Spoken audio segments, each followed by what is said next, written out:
Weddings are the happiest days of our lives, a moment frozen in time where love conquers all. But on that summer afternoon in Willow Creek, Virginia, love didn't conquer anything. It destroyed everything. Because before the vows were spoken, before the rings could even touch, the bride collapsed in a pool of her own blood, her last words turning a day of celebration into a lifetime of unanswered questions. Her name was Emily Carter. Her story is one of the most chilling wedding day mysteries ever told. Welcome to True Crime World TV, where love, lies, and tragedy often walk down the same aisle. If you think you've seen everything, stay with me, because what you're about to hear will make you rethink what "till death do us part" really means.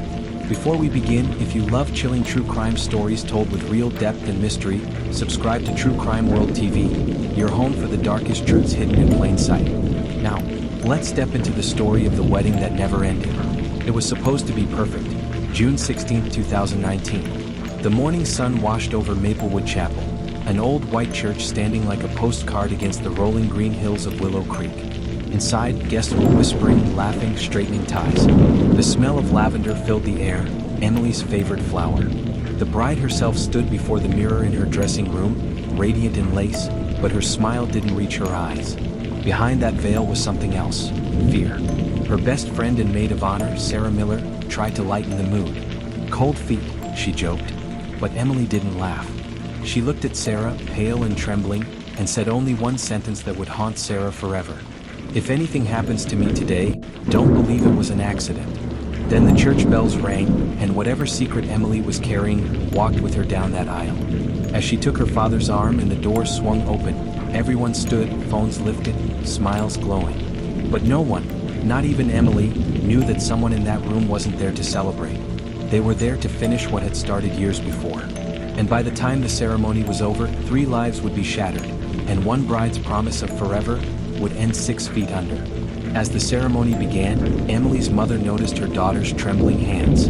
She thought it was emotion. It wasn't. Just as the pastor began to speak, Emily's face went pale. Her eyes widened, fixed on something or someone at the back of the church. Then, a loud crack echoed through the chapel. The sound of glass shattering. Yes, scream. Emily collapsed, her white dress blooming red across the bodice. At first, no one understood what had happened. Then came the realization: Emily Carter had been shot right there at the altar. The crowd scattered in panic. Daniel rushed to his bride, cradling her in his arms, sobbing. But to the horror of everyone watching, Emily's last words were not what anyone expected. She looked straight into Daniel's eyes and whispered, "I know what you did." And then, she was gone. Half the guests thought they'd seen someone running out the back exit, a figure in black. But the police found no trace of any intruder. No gun, no shell casing, no footprints in the mud outside. It was as if the killer had vanished into thin air.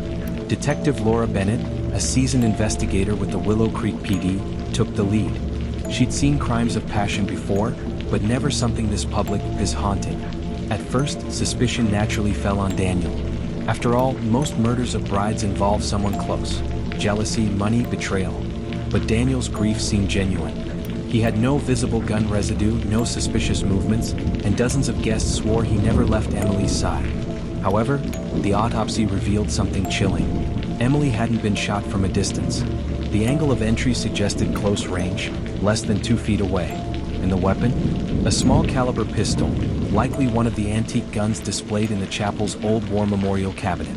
Except, that cabinet was locked. Or so everyone thought. The forensics team discovered faint fingerprints on the inside of the glass, and they didn't match Daniel. They belonged to someone else entirely, a man who wasn't even supposed to be there. As Detective Bennett dug deeper, she found something unsettling about Daniel Hayes. He wasn't who he claimed to be. Before moving to Willow Creek, Daniel had lived under another name, Ethan Marks, in upstate New York, where his former fiancée, Rachel Moore, had mysteriously vanished just weeks before their wedding. Her body was never found. When Emily discovered this, 2 days before her wedding, she confronted Daniel. He convinced her it was a misunderstanding, a cruel coincidence. And though Emily wanted to believe him, she couldn't shake the feeling that she was marrying a killer. That same night, she wrote a note and hid it inside her bridal bouquet. Read, "If I don't make it to tomorrow, tell the police to dig up Rachel Moore's garden." But when investigators found the bouquet, the note was gone. Someone had taken it.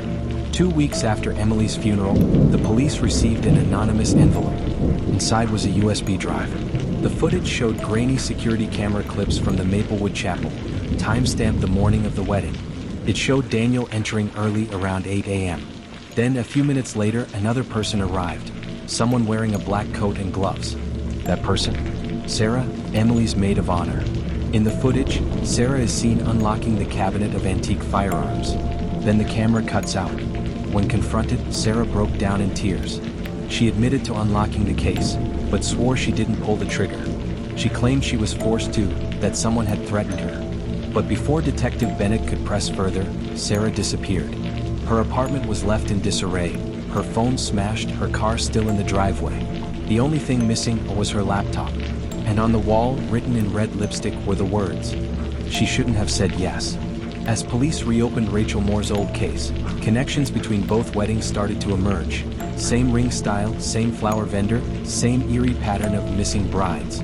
And at the center of it all, a name that kept resurfacing in both investigations. Not Daniel, not Sarah, but Emily's father, the man who walked her down the aisle. What did he know? And why did he seem so calm at his daughter's funeral? We'll uncover that in a moment. Stay with me.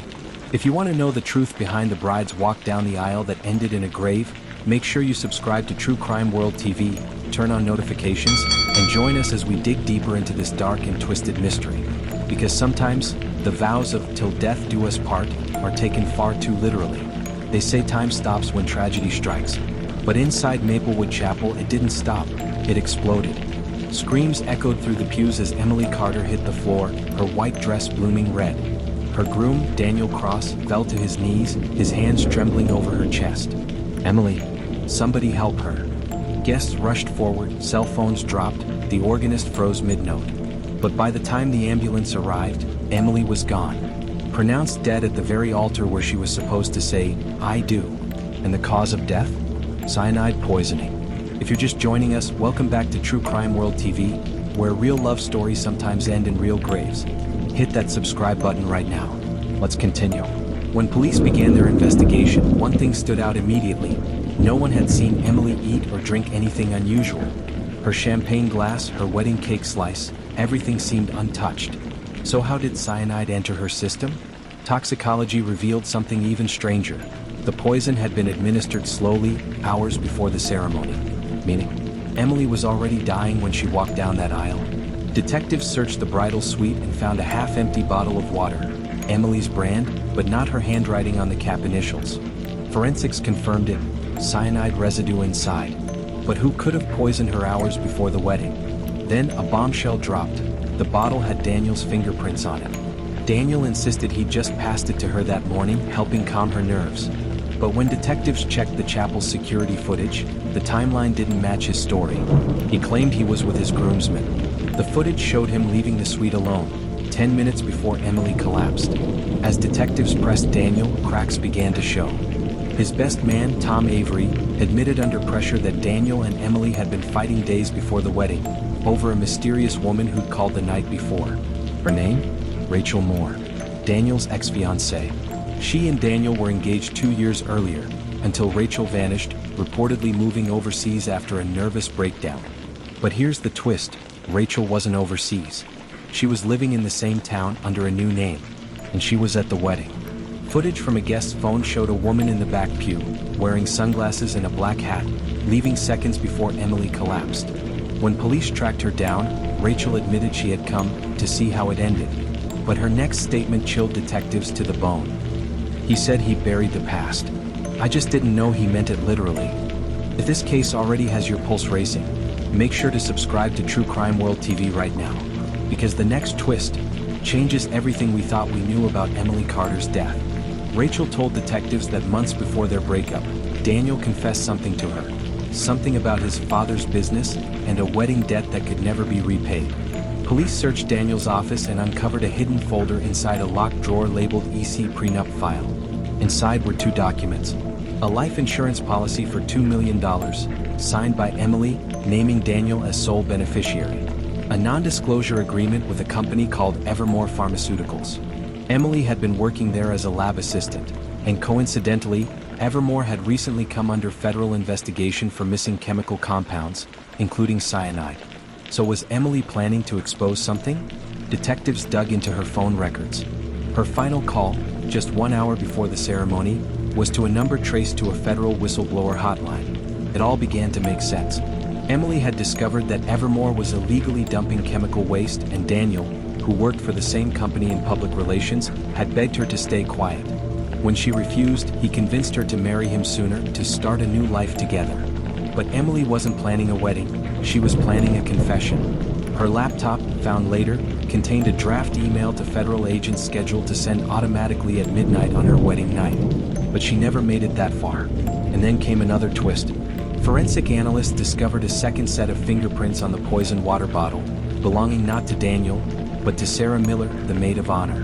When confronted, Sarah broke down. Yes, she'd handled the bottle. Yes, she'd been helping Emily get ready.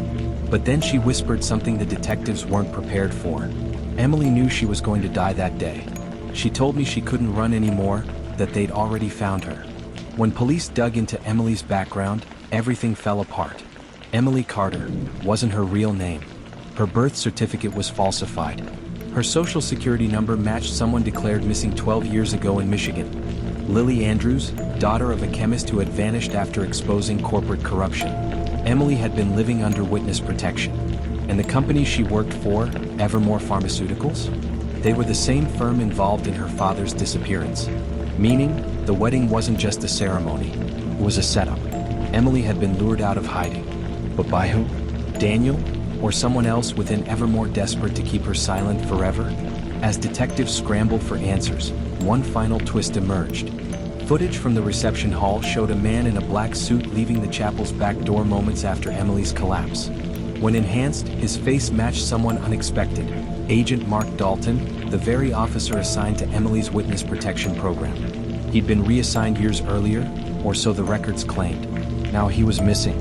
If your heart's pounding right now, take a breath, and subscribe to True Crime World TV before Part 3 drops. Because this mystery is only getting darker.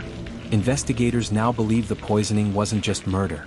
It was an execution, carried out to erase the last living witness of a pharmaceutical cover-up. But the case didn't end there. Because just 48 hours after Emily's funeral, cemetery workers made a horrifying discovery: her coffin was empty. The lid had been pried open from the inside. And a single note was left behind, written in her handwriting. You buried the wrong bride. This isn't over.